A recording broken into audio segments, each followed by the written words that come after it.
নমস্কার, আমি প্রিয়াঙ্কা।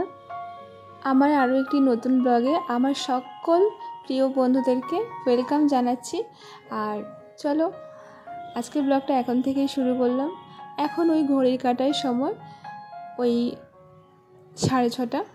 তো আজকের ব্লগটা ছিল শনিবারের ব্লগ, আর যেহেতু রবিবারের ব্লগটা আসেনি তাই আমি আজকে সোমবারে দিচ্ছি। আই হোপ আমার সকল প্রিয় বন্ধুরা অনেক ভালো আছো। আর গরমের দিনে ভালো থাকাটা সবারই একটা লড়াই, কারণ এত গরমের মধ্যে নিজেকে ভালো রাখা সত্যি ভীষণ কঠিন হয়ে উঠছে। তো তবুও আমাদের তো ভালো থাকতেই হবে। আর তার জন্য আমাদের কি এই গরমে খাবার দাবারের দিকে একটু ভালো করে নজর দিতে হবে, আর খাবারে কিছু কিছু চেঞ্জ আনতে হবে। তো আমাদের কি বলতো, গরম পড়লে বেশিরভাগটাই চিড়ে দই খাওয়া হয়, আর এই জন্য এই যে চিড়িটাও নিয়ে এসছে, আর তার সাথে বিস্কিট।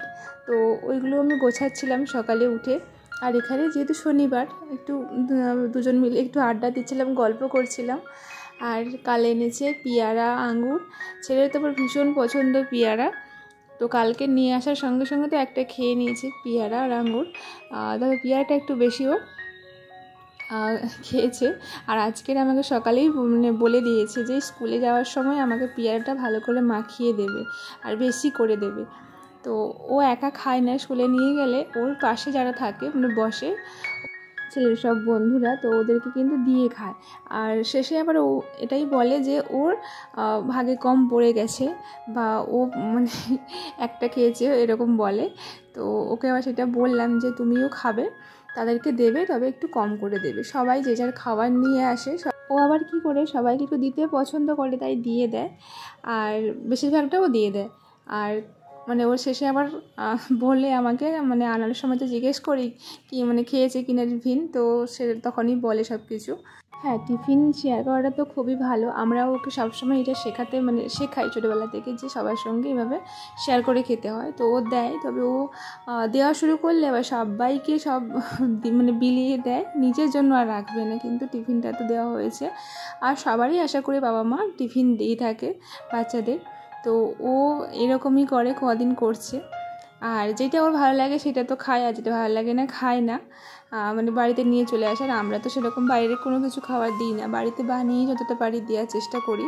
একটু খাবার শুকনো খাবার বা রুটি, পরোটা বা মুড়ি, ছোলায় সেদ্ধ এইসব, আর একটু ফলও দেওয়ার চেষ্টা করি। ছেলেকে যেহেতু আমরা সবসময় বলি যে কোনো কিছু খেলে শেয়ার করে খেতে হয় বা বন্ধুদের দিতে হয়, আর ও সেটা কী ভাবে বলো তো, না খেয়ে সবাইকে দিতে হবে এরকম। তো তার জন্য ওকে আবার সেটা একটু ভালো করে সংশোধন করালাম বাড়িতে। কদিন ধরে দেখছি যে খাবার দিচ্ছি, ও বলে যে মা আমি একটা খেয়েছি বা অল্প একটু খেয়েছি, আমার এই বন্ধুদেরকে দিয়ে দিয়েছি যারা পাশে বসে। তো ওকে আবার আমি জিজ্ঞেস করলাম যে তারা কি তোমাকে দিয়েছে, তারা কি এনেছিল? তো ও বলে যে না, তারা দেয়নি, আমি দিয়েছি, ওরা নিয়েছে। তো যাই হোক, মা ছেলের তো অনেক গপ্প তোমাদের সঙ্গে শেয়ার করি, তো আজকের ওইটা শেয়ার করলাম। কেন বলো তো, এই যে পেয়ারাটা দেখলে আজকে না অনেকটা কিন্তু পুরো প্রায় পেয়ারাটা দিয়েছি, আর একটুখানি জাস্ট একটুখানি রেখে দিয়েছিলাম আমার জন্য। তো ও কি করেছে, সবগুলো নিয়ে ওদেরকে সব দিয়েছে, আর ও বলছে আমি এক পিস খেয়েছি। তো আমি বললাম যে না, তোমার সামনে পাশাপাশি যারা বসে তাদেরকে হয়তো দিলে, তারা কিন্তু কখনো বলে যে না, তারা কখনো কিছু দিতে দেয় না, তো ওই দিয়ে থাকে। তাই ওকে বললাম যে হ্যাঁ, 2-1জনকে দিলে ঠিক আছে, তারপরটা তুমি খাবে, বা যে নিয়ে আসেনি তাকে দিলে।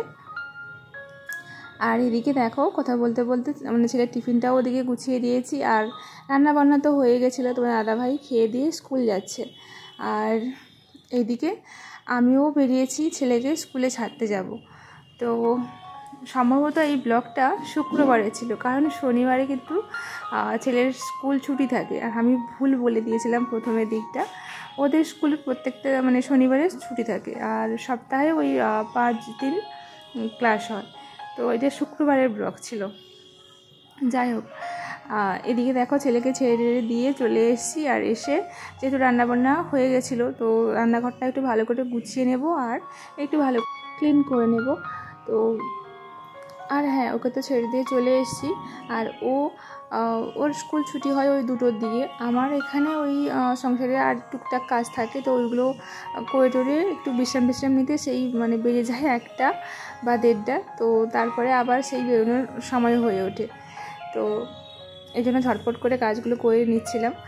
আর কি জানো তো, ওই যে ফেরার পথে অনেক কিছু কিনে এনেছি, আর একটু লেটও হয়ে গেছিলো, কারণ এই ছেলের জন্য রুটি টুটি দেওয়ার জন্য সবসময় তো মুড়ি দিয়ে থাকি, তো মুড়িটাও পছন্দ করছে না মানে ইদানিং কয়েকদিন। তাই ওর জন্য ওই একটু নয় 1 কেজি আটা নিয়ে এসেছি।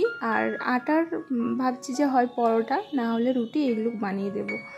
তো আরও টুকটাক জিনিস এনেছি, সেগুলো যখন গোছাবো তোমাদের সঙ্গে পরে শেয়ার করব।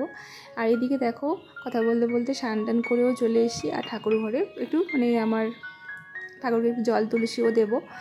আর জানো তো, আমরা গৃহিণীরা সংসারে কিন্তু সব দিকটা কিন্তু নজর রাখতে হয়। মোদ্দা কথা কী বলো তো, একজন সুগৃহিণীর কঠোর পরিশ্রমে কিন্তু সংসার সুন্দরভাবে সেজে ওঠে। আর হ্যাঁ, আমি এটা মিথ্যে কথা বলবো না, আমার হাজব্যান্ড খুব সাপোর্টিভ। আর ও সবসময় আমাকে হেল্প করে সংসারের অনেক কিছু কাজে, কারণ ও কখনোই কিন্তু ওর মধ্যে এই চিন্তা ভাবনাটা দেখিনি যে এটা তোমার কাজ। আমি যেহেতু বাইরে সামলাই বা ইনকাম করি, ও কখনো এটা বলে না। ও যতদূর পারে বা যতটা পারে সময় পেলেই কিন্তু সবটাই যতটা পারে মোট আমাকে হেল্প করে দিয়ে যায়, বা অনেক কাজেই কিন্তু আমাকে হেল্প করে। আর এইভাবেই কিন্তু আমাদের এই ছোট্ট সংসারটা কিন্তু সুন্দরভাবে আমরা তোমাদের আশীর্বাদ নিয়েই কিন্তু এই যে সুন্দরভাবে গড়ে তোলার চেষ্টা করছি প্রতিনিয়ত। আর এদিকে দেখো, কথা বলতে বলতে এখানে আমার ঠাকুরকেও জল আর তুলসী দেওয়া হয়ে গেছে। আর চলো এখন আবার একটুখানি খেয়ে দিয়ে আবার রেস্ট নেব, আবার ছেলেকে সেই আনতে যেতে হবে। এদিকে কথা বলতে বলতে দেখো, ছেলেকেও কিন্তু আনতে চলে গেছিলাম, আর তারপরে নিয়ে এসেছি। কিন্তু ছেলের বাড়িতে এসে আজকের মেনুগুলোর পছন্দ হচ্ছে না, কারণ মাছের ঝোল পছন্দ নয়, তাই একটুখানি ডিপ ভেজে দিলাম ওর জন্য। তো চলো, আজকের ব্লগটা এখানেই রাখলাম। সকলে ভালো থেকো, টাটা।